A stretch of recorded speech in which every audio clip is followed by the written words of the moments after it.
Today on Supernormalized, we have Gordon White. He's, for want of a better word, the Dean of Rune Soup University, I would call it. It's a place where people get to learn a greater magical understanding of themselves, their lives, and the world. Gordon is a writer, a media producer, podcaster, and a prolific one at that. And he has helped me understand personally how to connect with the world in a magical way that enhanced my life and the life of all the people around me. The depth of this man's knowledge is outstanding. He's got multiple books out that are amazing. I am absolutely happy to have him on the show and to have him express his ideas towards the world. People need to know more about this connection that's possible through magic. Now, if you're interested in connecting to the world in a deeper way, this one's for you. On with the show. Looking at the statistics that I have for YouTube and for my podcast apps, I have a lot of listeners and viewers that aren't yet liked and subscribed. So if you're on YouTube, like and subscribe. It's free. And if you're on a podcast app, please give me 5 stars. That'd be really cool. It helps other people find these great conversations too. Thank you.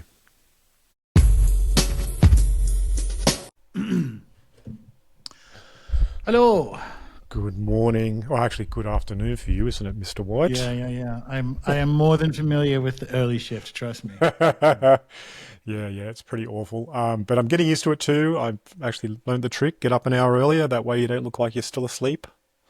Exactly. And I used to do that with work, like real jobs anyway, where I'd leave 2 hours early just so it didn't feel like the whole day was my fucking job. I had time for me. So, yeah. Yeah, I've learned that trick too, and I end the other part of the day very early so I can actually have time to do other things.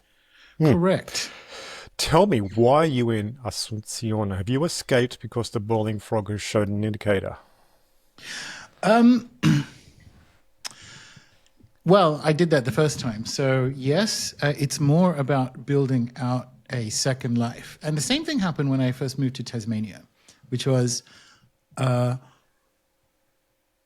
I need a life that's pretty good for an apocalypse that I also like if it turns out that the apocalypse doesn't happen. So I have two versions of the future, one that involves the World War III that's going to happen and the one that doesn't. And the one that doesn't is me living my best Jermaine Greer life.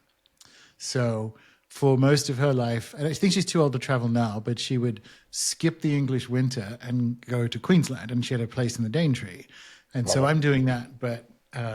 horizontally rather than vertically. That's the general plan, because I do like it here and it's very good for work. And honestly, so I've been to Peru. I'm going to Peru in a few weeks again. That'll be 3 times this year, which sounds impossibly indulgent from Australia, because it is. But here it's like going from Hobart to Sydney. It's a couple of hours on a flight. It's the same, like the internal flights are cheap. Certainly compared when I'm converting it back to Australian prices. So I can get on a plane in the morning here in Asuncion, and I can be in Cusco too early to check into my hotel on the same day. And you and I both know that just doesn't compute for Australians. Like, what? No. Yeah, well, that's part of the reason why we don't go to South America, because, the travel is ridiculous and the cost is ridiculous. So yeah, getting there is ridiculous. Once you're here, it's all right, cost management wise. Yeah, right. Of course. Yeah. No, we're actually looking at the idea of Asia, and Penang has actually raised its head, said, how about you come and visit us? And so it's been showing us a lot of things on the algos, and we're like, oh, maybe that could be cool. Nice. Food capital of the world, apparently, for really good foodie stuff. So that could be fun. Cool. And the prices are ridiculously cheap. It's a price of our house there, which is amazing, is like 700,000. We're in Australia, that's like 3 million. So it's like, yeah, anyway. I'm aware. All right. So what I should do is actually introduce you and we'll get into it. So I'll say, welcome to Supernormalized, Gordon White. Now, Gordon, we've known each other now probably, I'd say, since 2016 when you started the Rune Soup members part of the I'd call it the Rune Soup University. And you're on a mission, it seems, to wake up the world to the potency and importance of magic. Would you say that's true? That that's very nice. It might have been. It was maybe version one or the first half of the project would have been on a mission to wake people up. There was a hard pivot in or a realization, in the I don't know, 2020 to 2023 era in Australia, where it's like, oh, actually, you can't wake anyone up, but you can help people who are in the process of waking themselves up. So it's that now. It's less proselytizing. I've healed my inner activist if I talk about it like Kelly Brogan. Well, I should ask you then, because one of the things you used to ask on all of your podcasts was, were you a weird kid? I know you were, but are you a weird adult? No, completely normal. Nothing. Completely normal. Okay. Nothing odd about me at all. Definitely don't live in a shadowy South American country or a little farm in southern Tasmania. No, You don't feel the need to wear purple and lots of rings and hang out in psychic conventions? talking about phases. We all go we all go through them. Yeah, we all, and I have love for all of those phases, right? Like when you actually are called to perform your difference because you are affirming it. Like it's all good, and it's part of the journey. And honestly, some people crystallize in that form, and that's what they want to look like, and that's fine. But yes, if you scroll back through the Google photos of life, you see a lot of phases. Yeah, well, I can attest to that too. I'm a bit of a chameleon. I wear what's best to blend, but there's a lot of weirdness on the inside, so I stick with that. And one of the things I wanted to cover off was the idea that we do have a bit of an apocalyptic mind when it comes to reality, but that also does blend in with the facts that the astrology is saying that there is some ugliness coming for us. Front on, do you think that magic can help solve that for at least part of society? Um, I don't think you solve seasons, right? Like I don't think you can solve the onset of winter with anything. You can mitigate and attenuate, and that is the role. That's the archetypal shamanic role for a tribe. Is that it's to essentially make sure they get through the season and not piss off the spirits and so on. Yes. So it absolutely can do that. When this is talking about the activist wound, right? Like there, you can, how to say this without being too mean, very often, especially with beginners on this journey or people who haven't done the inner work, which is where all the change happens anyway, the desire for transformation is outwardly expressed in the form of cursing world leaders or what have you.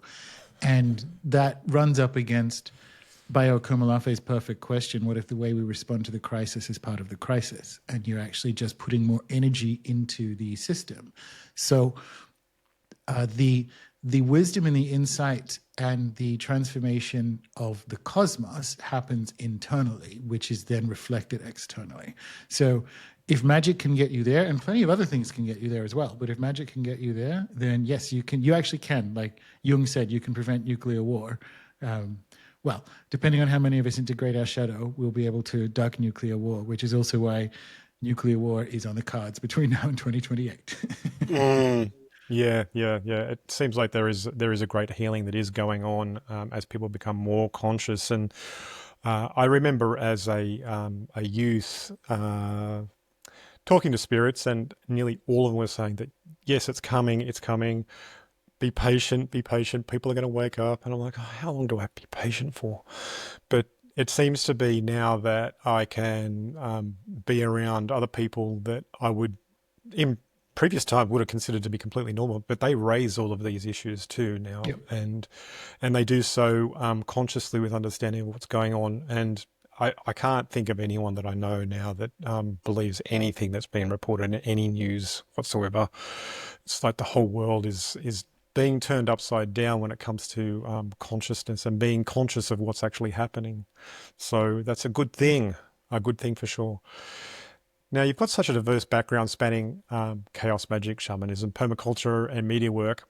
How did these paths come together to shape who you are today? Um, Arguably out of sequence. So I think about this often. I didn't find out anything about permaculture until I got to London, and that was in my late 20s. And that initially annoyed me because I'm like, hang on a minute. This is actually what I was looking for. I've told this story a few times elsewhere. But when I grew up in Newcastle, Australia, and we're getting to the end of high school, and I decided I wanted to be an environmental engineer because I discovered magic and I was, a bright young neo-pagan. And and my mother said, why would you want to be an environmental engineer? They just dig out stormwater drains around business parks. And I'm like, no, they don't. Because in my head, I'm picturing like reforestation and all this cool stuff. And so we went to the Newcastle University open evening for kids who were graduating high school. And I go to the environmental engineering one. And the first slide is like, here is a stormwater drain we've built around a business park. So needless to say, that wasn't for me, but it turns out like the career path that I was feeling into at the age of 18 would have been like permaculture. If I'd known, I would have just gone up. Bill was still alive, but I would have gone up and interned with Jeff for a year or two, and my life would have gone off in a very different direction, right? And none of that happened. I did media, which turned out to be really good for magic. And then I used to joke that I was like the Black Widow of world economies because the New Zealand economy, which isn't really a world economy, crashed when I first moved there after university. And then I showed up in London in 2008 just in time for the Lehman Brothers collapse. So, but what was quite good in retrospect about having a career that's predisposed to layoffs at the best of times is you got pretty good at career magic. You got pretty good at forecasting. You got pretty good at sigils and so on because it was like a survival game. And so I had some wild adventures mixing the magic that I sort of discovered after some dream experiences when I was 13 in with it all. And so that was the sequence that it went like magic and then media and then sort of permaculture and sitting with how they all interacted as I'm like building out how I would like to participate in the world. Then there was a call to move eventually from London after 16 years out of the country back to Australia, but to New Zealand, to Tasmania to buy a little farm, which we did. And that's what I did in 2016, 2017. So that's how they all they came together out of sequence. And I definitely know that particularly on the farm and having to participate in its recovery from being overgrazed sheep paddocks into like an organic heritage cider orchard, which still doesn't yield any cider because heritage variety trees take quite a while to grow. One of the reasons you have, modern high high yield varieties is they grow so fast. But we're very happy with how it's going, right? And so all of that custodianship and spirit work and being on country and noticing. So Lee Morgan, who actually lives up the valley from me and is a writer on witchcraft, calls the sight the noticing. He says, sometimes I think it should be called the noticing. And that's so much better because actually it gives it to everyone, but it widens out the permission field to really step into what that feeling is, particularly when you're in a custodianship relationship with land or kids or pets or what have you. That's the function that allows you to participate in the more than human. So that came through out of sequence and then cohered in a quite joyous way in the last few years. It sounds like throughout that, there's the thread of right relation coming to the fore and then living that. Yeah, I would say so. It's a belonging journey, which is archetypally a human incarnation, right? So my belonging, my feeling of belonging has always been more than human and even spooky more than human. Like I'm the shark kid, like that's still like my cuddly animal. So but it's finding where you belong, right? And we all do actually belong in the cosmos. It's just part of my journey in this incarnation is to explore that and to rediscover that which I suppose I deliberately forgot. Yeah, I had a sky goddess as a girlfriend for a while, and Yeah, that you was get it. weird. It was weird but fun. So tell me, one of the things you actually talk about in a lot of your work is, although not a lot, but part of your work is becoming invincible and how that changes perspective on everything and when it comes to your experience of life and your experience of magic. When was your invincible moment that changed you exponentially and turned you on a different path? So again, it came through out of sequence because sequentially, I would want to say it is some sleep paralysis experiencer, recurrent experiencer events that happened when I was a kid, around 5 or 6. But I didn't realize that until I got into my 20s and was in a UFO phase and worked out that, oh, hang on, that stuff happened to me. In practice, it was some of the early magic I did, like, because I found it at the age of 13. And my first ever ceremony, I'd read all of 2.5, upwards of 3 Llewellyn publications, and I was ready to do this. And it was all like Irish, like the sort of Irish magic that people who've heard about Ireland on the radio can put into book form. And so my parents had a house that had like terraces or levels on a hill in Newcastle looking at the water. It was actually quite lovely to grow up there. So one of these terraces we didn't really use for anything. So it was just grass on this terrace. And there was some extra big rocks, boulders around. And I'm like, all right, I'm going to make myself a stone circle for this. So my parents had left, my whole family had left. I had those rare opportunities, 45 to 90 minutes where you get the house to yourself as a kid. And, you know, it's either masturbation or magic. And I went with magic that time. And so I started laying out these stones in a circle. And the grass, one of the reasons we didn't use it was you couldn't get the lawnmower on it because it's a very uneven piece of land. So the grass was about 20 centimeters high, which is also snaky, but anyway. And so I'm moving the stones around, and this being, and it initially looked like Predator in his camouflage suit, which was about a little bit taller than or around the height of the grass, just moved and then morphed into view. And so it was made of the grass, like a humanoid being, and then morphed into view briefly in front of me, and then off it went. And it was a fucking fairy.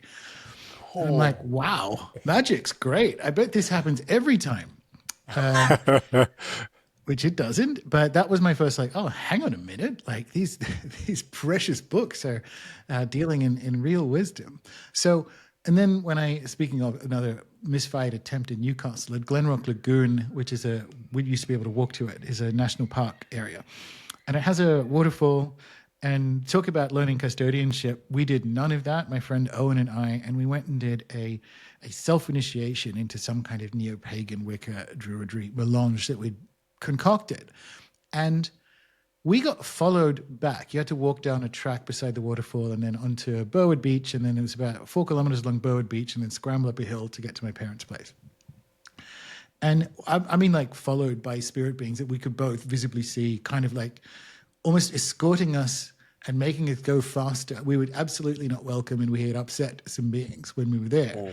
So when I say becoming invincible, and it's the same as the weird kid question for the podcast, if you were raised in a haunted house or had been alien abducted, or for whatever reason Discovery Channel's done a show on your childhood home, like, you probably already know that the universe is too big to be contained really by anyone's narrative, but most especially by official reality, most especially and most certainly.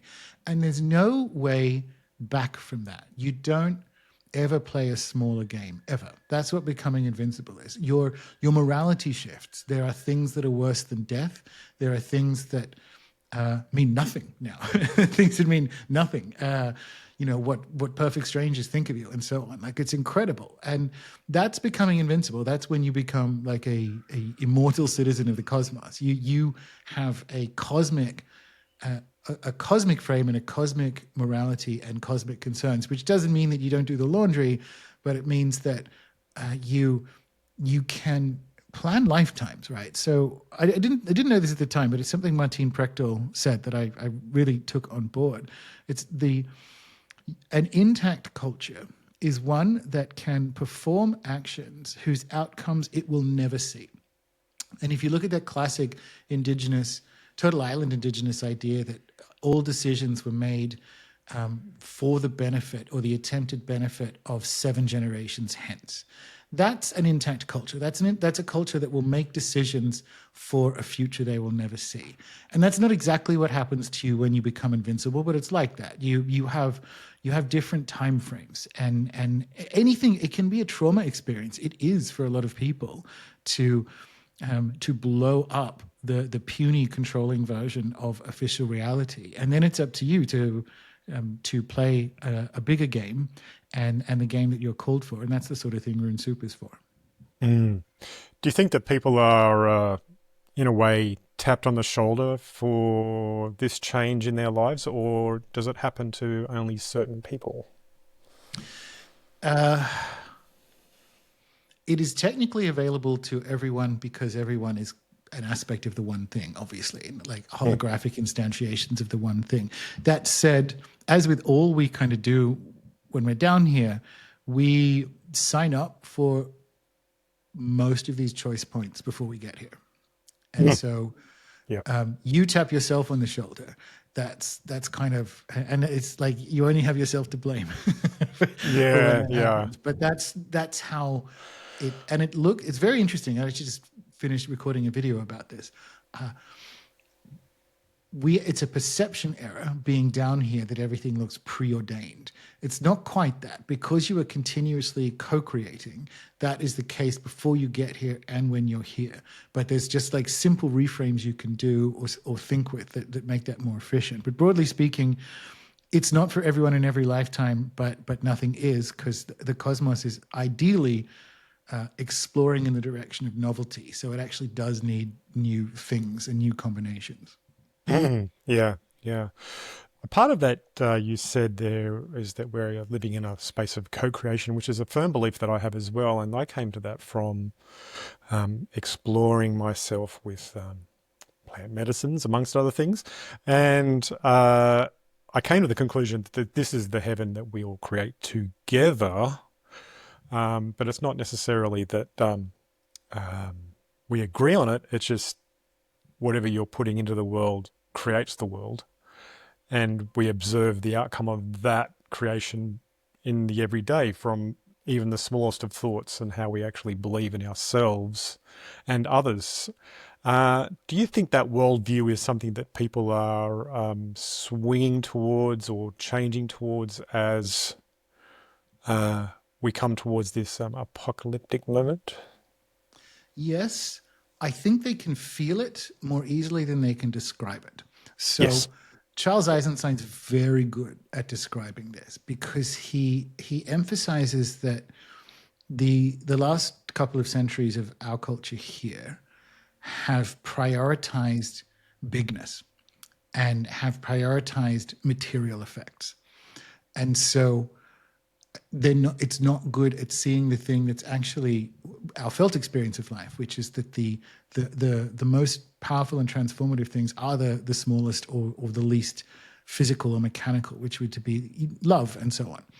So he's very good at going like we mistake bigness for effectiveness, and those are two different things. And he's so good at explaining it because he spent like 15 years visioning and imagining whole economic systems without like money and capitalism. So he's very good at like living in a world where the curses and scarcity thinking that we have all inherited are quieter, right? Most of us aren't. So we feel it in our hearts. That's why it's the more beautiful world our hearts know is possible. And I think that's part of the role of people who've woken up 5 minutes before the alarm, like us, that you will find it is plainly part of your job to not tell people, but hold a field for them to discover that for themselves. Because at the moment, it can't be articulated. And that's actually by design. Anything that can be articulated and planned and programmed is part of the world that's going away. So you cannot get to it any other way than by feel. And that, to give people that permission is really, really powerful, because there's not, if there was a roadmap, if there was 10 steps, it would be part of the system that is going away, that is a system of control. And it's almost like this is how it hides or how it wins. It's a very using a hobbit to destroy the ring kind of energy. Like it can't conceive of something that isn't planned. Yeah, it seems like on one hand there's pure creation, on the other hand there's distraction, and it's like you get the choice. Which one do you want? You know, and that conscious choice leads you down a path of growth or stagnation. Yeah, yeah. So You do permaculture as a part of your farming practices, and it's definitely a fitting complement to your magical work. And how does farming and ecological design inform or intersect with your spiritual practices? I'm not sure I have spiritual practices. Like there's so at the moment I'm plant based, but we still have animals. We still have like chickens and ducks and geese and things. But in the morning there are tasks. There is daily prayers. There's like letting the birds out and so on. So it's being able to observe and have that. Mostly it's the observation and participation, and that's not even just the things that are growing on my farm. Like having it's really fun having this is a weird way of saying it. Eagles. When we lose a chicken to the eagles, it's a good day. Like, oh my god, and they are huge. Like those Tasmanian sea eagles. Like and these wonderful, wonderful things. Just being so far down because we're in southern Tasmania. Technically, we're closer to Antarctica than the top of Australia.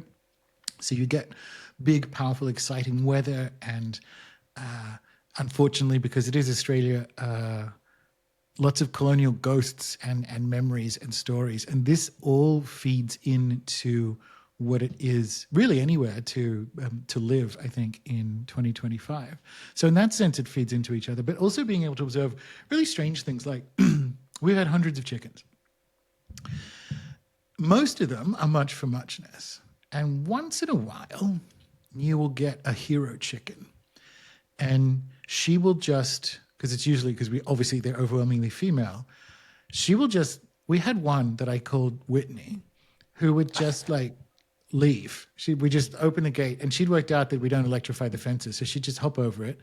And she didn't like the other chickens. And she just spent her whole day, like she'd leave the farm and go off and do her own thing. She was laying, we found like 20 eggs somewhere. Like she was going somewhere else to lay. But she would also come up to my little wizard hut and look in the door and like chat to me and see what was going on. And this was some kind of, I don't know, human or super chicken come back to Earth. We called her Whitney because there was a male chicken that we believed was leading her astray. So we called her Bobby and Whitney.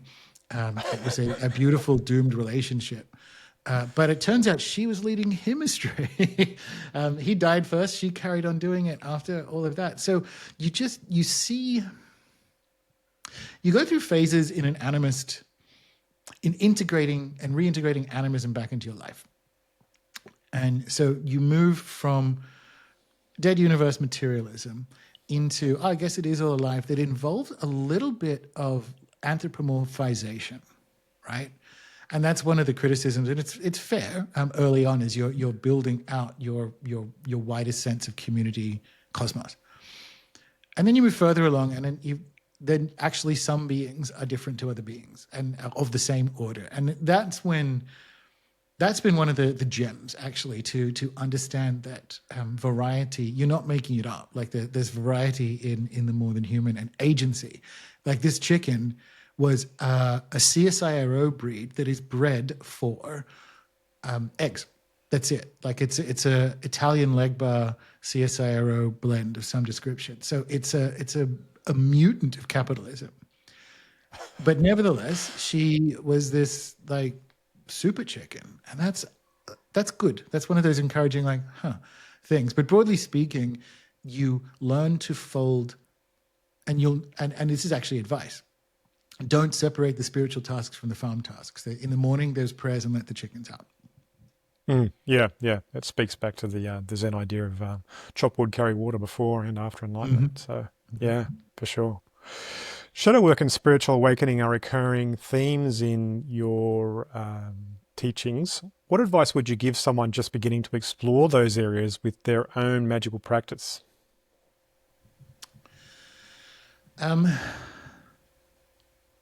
The shadow work one is so it's difficult, right? Because it's like, well, how much do you know about it? Have you just heard the term on TikTok? Because if that's the case, then you want to do some reading first.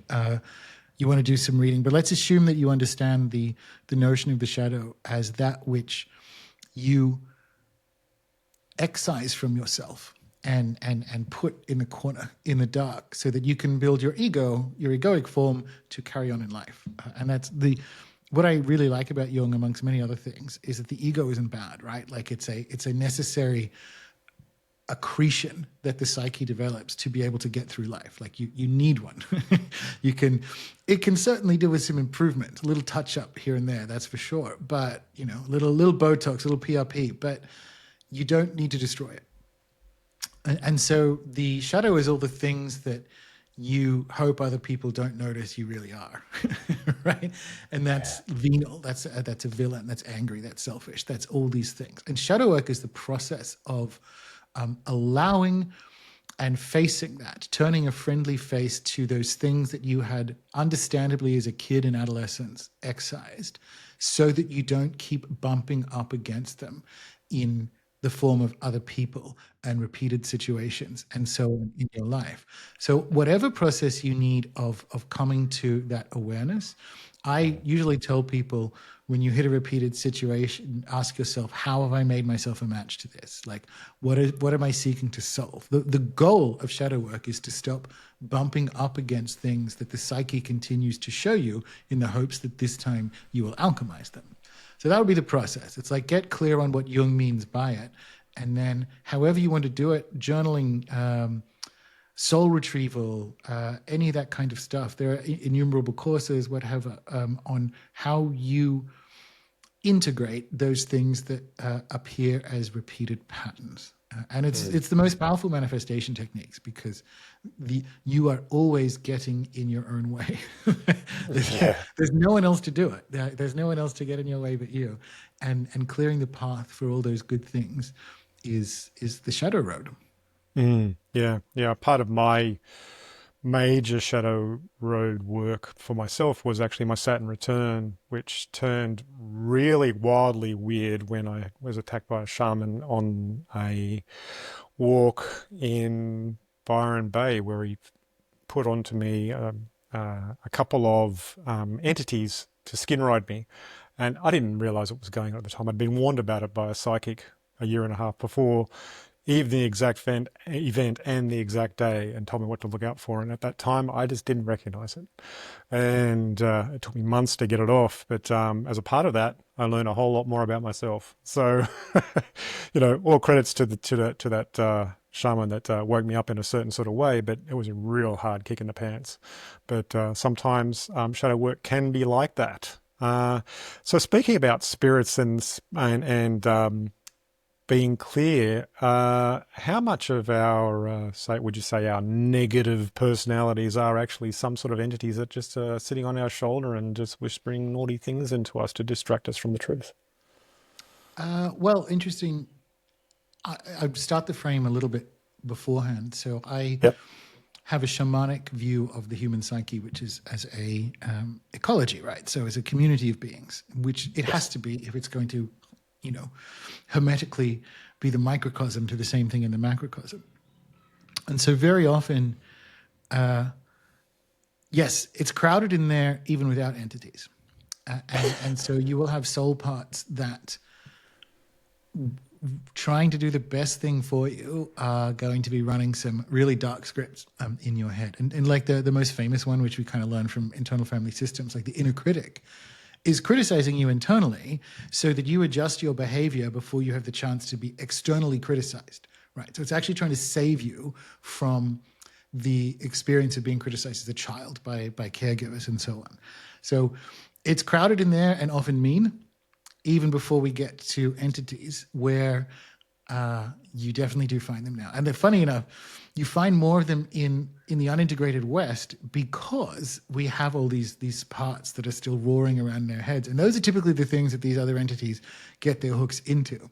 And it almost comes back to the parts work thing, but it's more like individuation, integration. There's no way out but through. So you can clear, and this happens, it's happened to any practitioners, you can clear entities off people and they'll come back by the next session. And it's because the thing that they've been hooked onto hasn't been healed. They can still get back in, like the dark thoughts can be in there. Now, that being said, you can actually approach them, the only way out is through.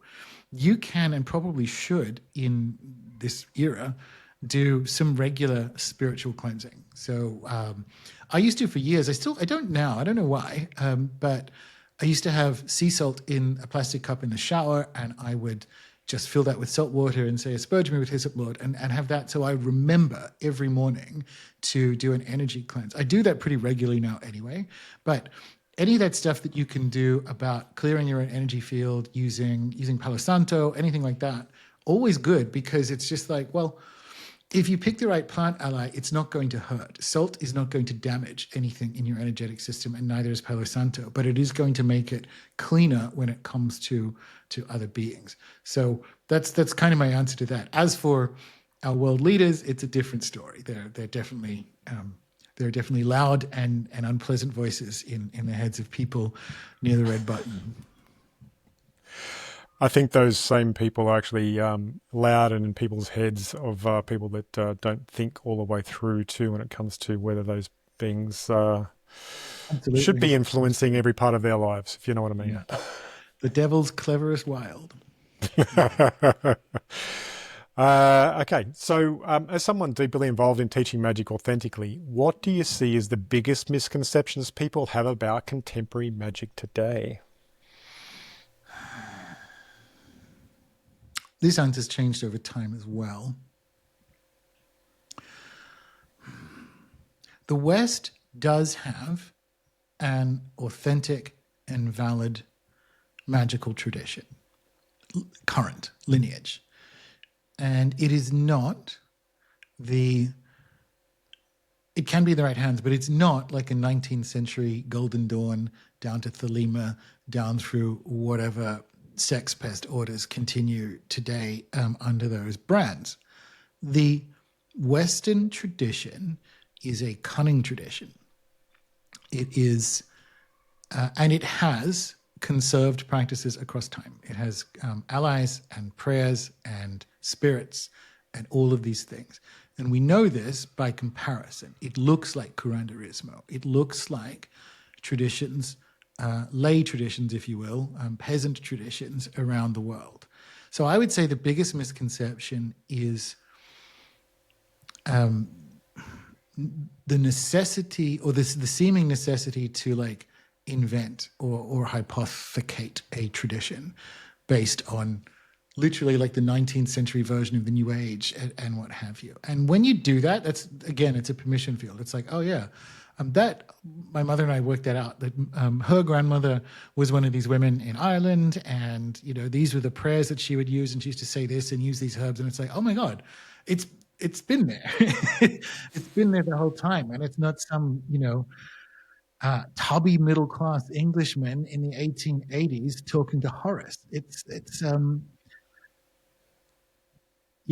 prayers over crops and hanging little rosary beads over bassinets and all this kind of stuff. Like the West has a tradition, and that scales up to like summoning angels. But I think that's the biggest misconception, that the West not only has a tradition, it's a spirit tradition. Like that's there. And once you have that, and I think if you kind of got to get right with that, or get in and underneath that current one way or the other. And it doesn't mean that once you find it, you have to do rosaries every night, and you have to work with St. Anne, and you have to work with mugwort and all this. It's not that at all. It's like, oh, the shape of it is, I have spirit allies, and I have plant allies, and I have a sacred calendar, and I have the work to do. That's the tradition.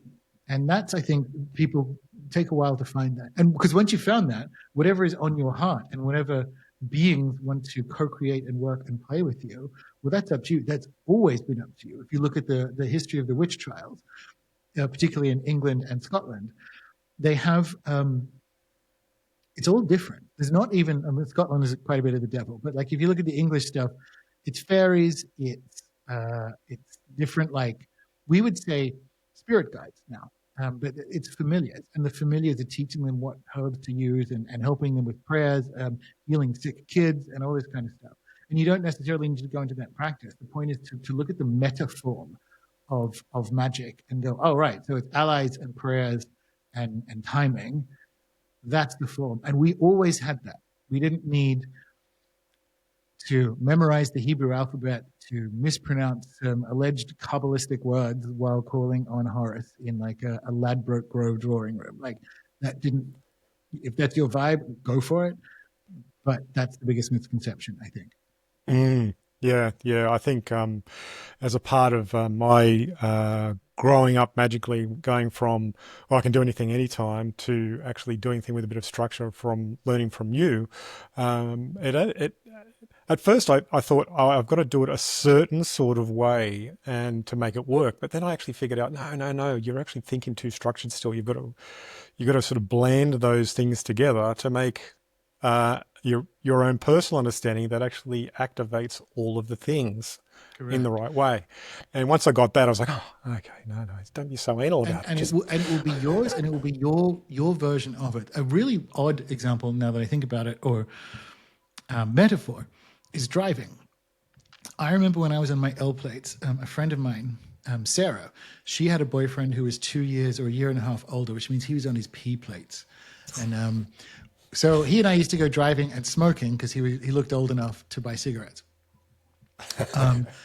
And he said, you don't know anything about driving when you're on your L plates until you're on your P plates and then on your main license. And it's because like you learn the rules in your L's, but you become the driver that like, so you're still more or less obeying the rules when you're driving. I mean, you are in the sense that you're not going off the road into a field. You might play fast and loose with the speed limit, right?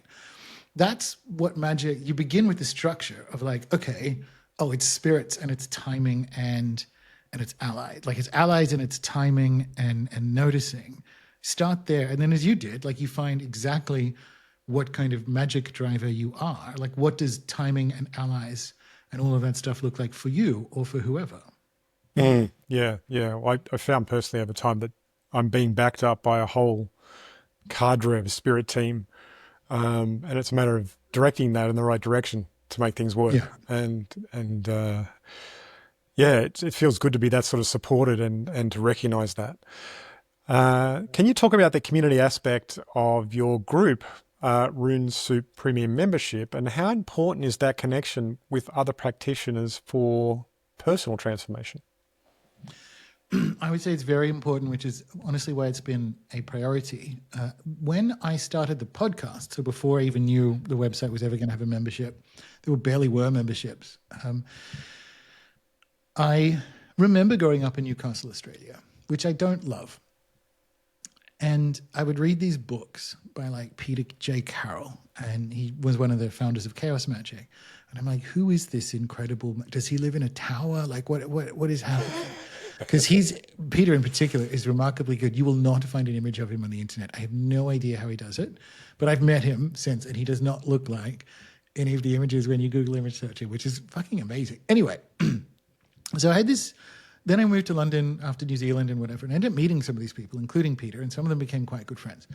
And I decided to do a podcast for Gordon, for like the kid in Boise or the kid in Newcastle who just knew about these people through books. And then to be able, because I always found the podcast form very intimate. Like I was listening to them back when it was an actual, iPod, and it was pretty much just BBC podcasts back in Auckland, because you put the earbuds in and you're walking around the street, and I would listen to radio plays, and I'm like, this is a very intimate form.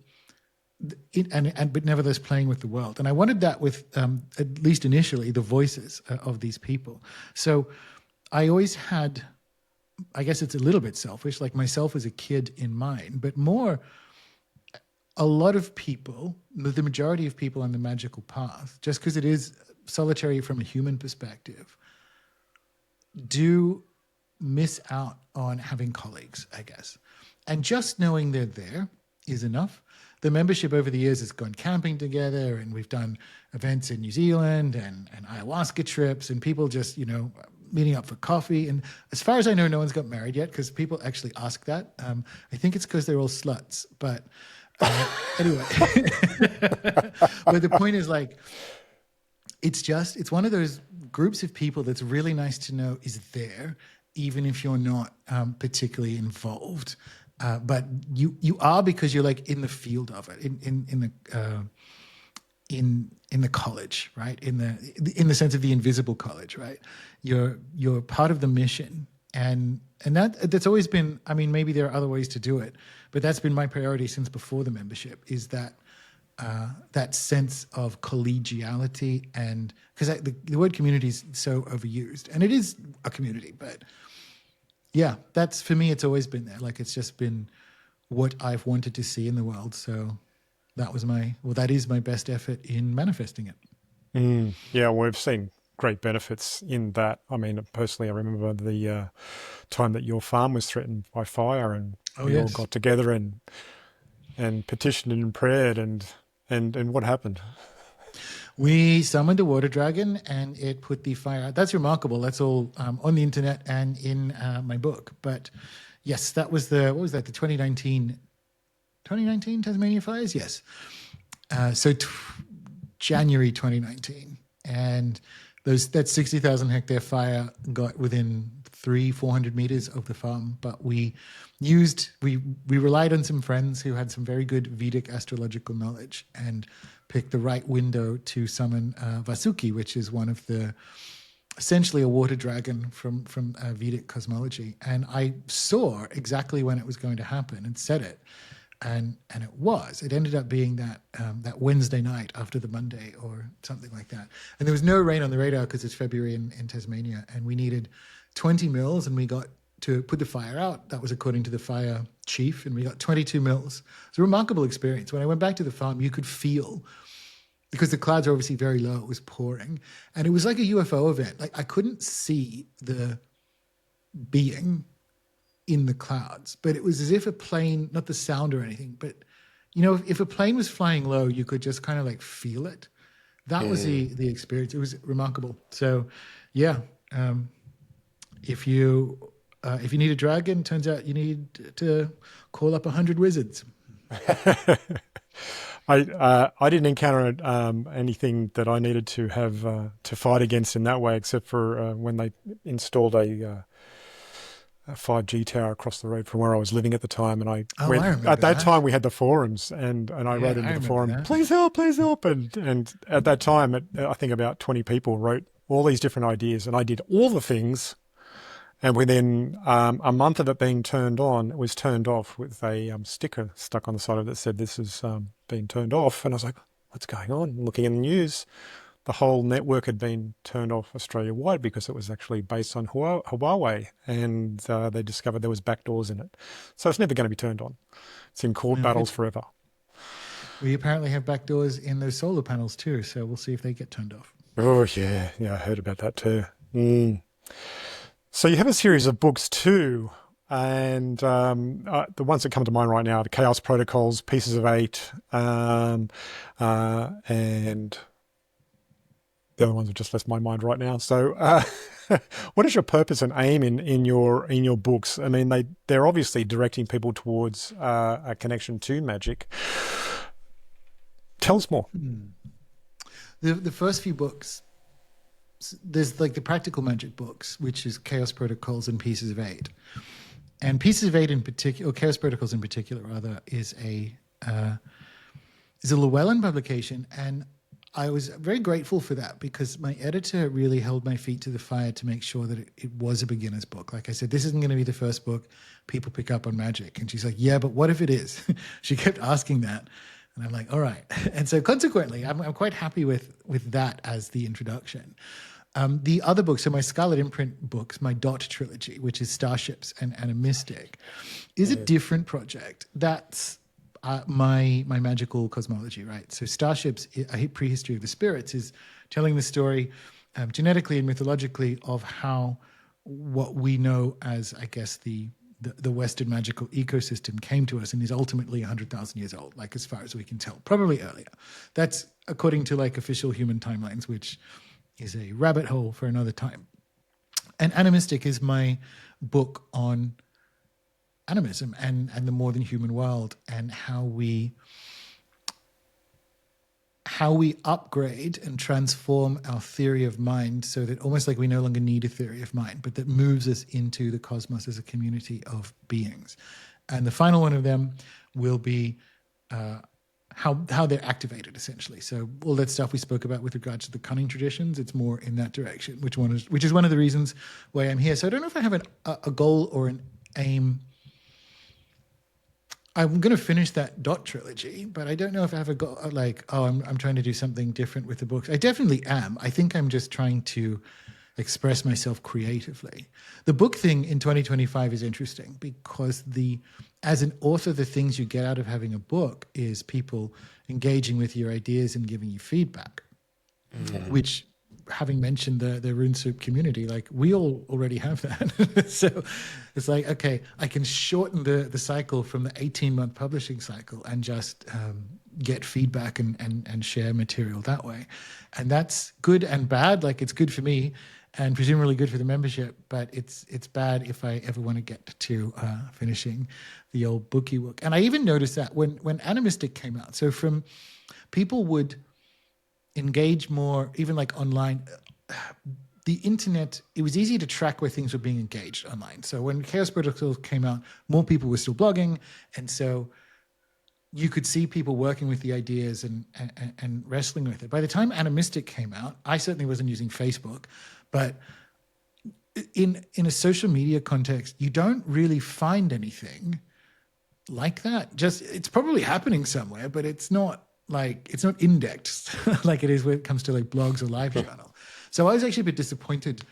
The book sold really well and is well reviewed and people loved it and whatever. But I'm like, oh, there's a disconnect that I had, I guess, unconsciously solved to my own satisfaction by being in digital community, and that makes it a little bit challenging because writing a book is unpleasant, frankly, and and for it to be an unpleasant experience followed by nothing, you have to be mentally prepared for that. And I make the joke that I'm going to read all the boring books of Plato. So I've read all the good Plato books already, but I'm going to read all the boring Plato that I haven't read yet, and I'm going to finish my own book during World War III. So that's my plan. Wow, cool. All right, look, I can attest to the hard part of actually birthing a book. I mean, for me now it's 25 years. I'm still writing this same book, and I'm so close to the end. And my friend Nathan, Nathan C, he's keeps on kicking me in the butt, saying, "Come on, give me the book. I want to go through it." But I'm actually at the point now. I'm looking. Oh, I'm not even sure if people want to read this shit. So, Well, that's normal. That's absolutely normal. Yeah. You need someone to tell you that. My favorite.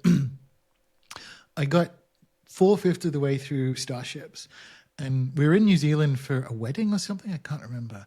And I'd just been to the museum in Wellington, and it's like I love Polynesian cosmology, and I've always loved Maori cosmology and whatever.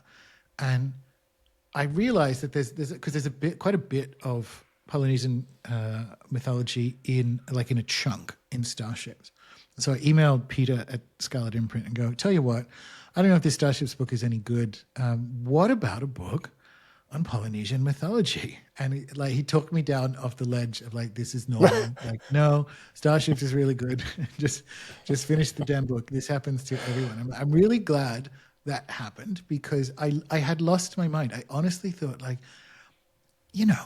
could just make that section bigger and I have this book on, and I genuinely believed it. I wasn't panicked. It was this clear, what I assumed to be an emotion-free, sober judgment that what I needed to do is scrap Starships and write a book on Polynesian mythology.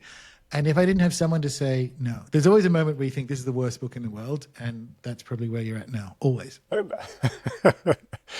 I'll get to the end very soon, I'm sure, and I'm looking forward to that, just to also see what happens.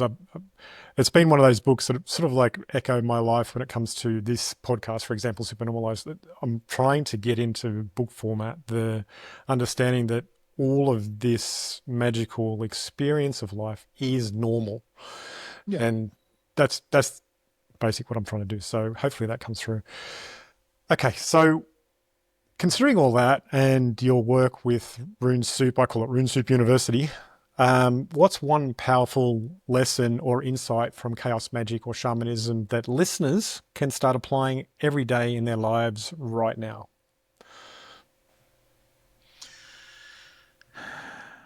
I know I don't that's know if I hard to have distill. like how no, well, not so much the distill, like a powerful insight. Because I almost want to steal one from from Alberto Villoldo, because he writes like diet books as well as a medical anthropologist, Oh, and yeah. he gets asked like, what's the single biggest change people can make in their diet right now to improve their health, and he says, bless your food. And I want to steal that from an insight. The insight is like the you run on energy, you run on energetics, and a lot of that, more than you realize, is you are sovereign over. I was about to say in your control. That's wrong. You are sovereign over. And bless your food is if you think like, oh yeah, I'm magic adjacent in my interest. Cool. Do you bless your food? Do that one, and that is enough. That's from like a nutritional perspective, but also, oh yeah, I am. It is a more than once a day call to be a citizen of the cosmos. So I think it's something like that. Otherwise, it's really nice but glib stuff. Like you literally aren't alone. Death is a minor inconvenience in, in the grand scheme of things. So there's insights, but there's also like actions that will, rather than baby step, big step you into playing a bigger game, I suppose. And that's a deceptively simple one. Yeah. I like the idea of blessing your food. We've been doing that a lot. But I also take that to the next extreme and I bless parts of my life. And I drive a lot. And as a part of my driving, I see roadkill and I always bless every animal Same. and, Yeah. and try to raise its soul and send it off to the next realm if it's stuck there, if I feel that. And I think just generally having more of what you would say, a right relation sort of focus helps in every possible way. And a part of that story for myself is recognizing what isn't good for me. And Yeah. it took me a long time to get there. And it wasn't like obvious until it was really obvious. And a part of that was not involving myself in any content and media, which is horrible and Yeah. awful and just brings up more of the garbage that the world is. And for example, turning on Netflix or some streaming service and just watching people murder each other and in gore porn as if that's And yeah, normal. Netflix in That's just general, not right? Like normal. we have a book club in the membership, and we are doing a book for the zodiac, each of the zodiacal months, and for Taurus we did the leopard, and that's a limited mini series based on the same book on Netflix, which is apparently good. I will open up Netflix to watch that, but I otherwise don't, because the entire thing is either debasing or mind control. But yeah, that's a really good insight, right? Like guard your energetics. This stuff is all real, and develop that feeling body, the heart centered body that knows these things.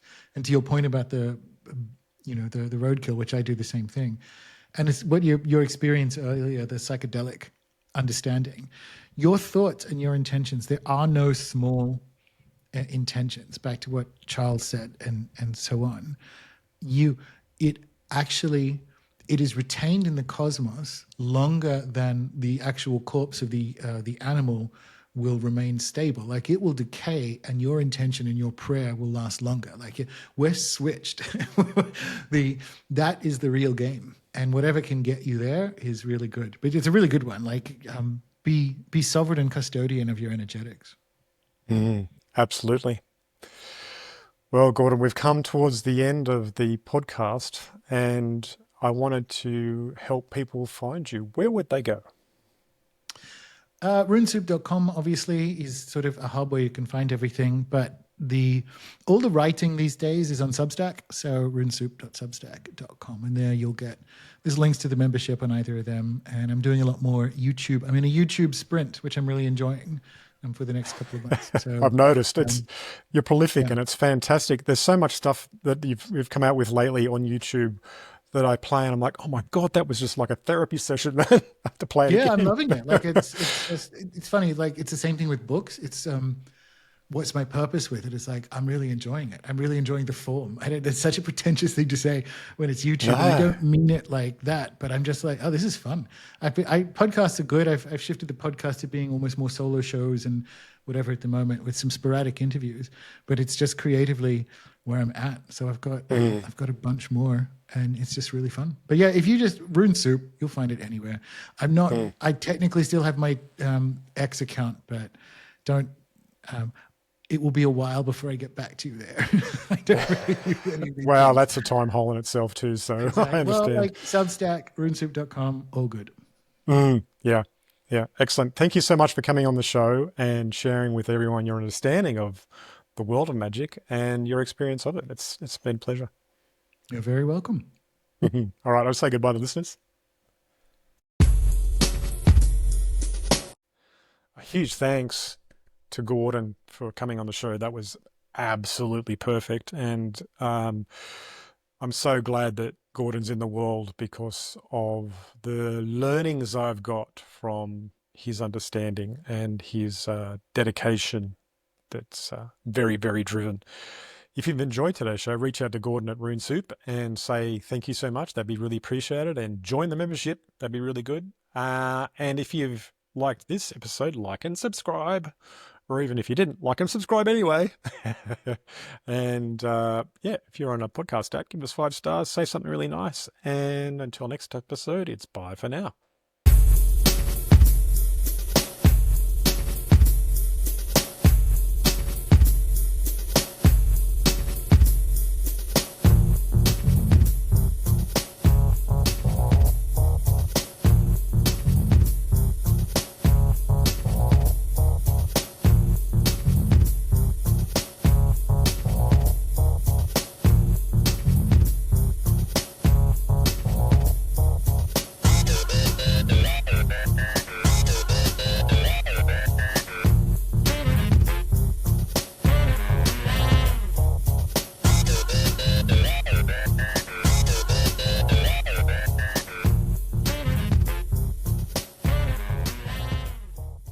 Subscribe.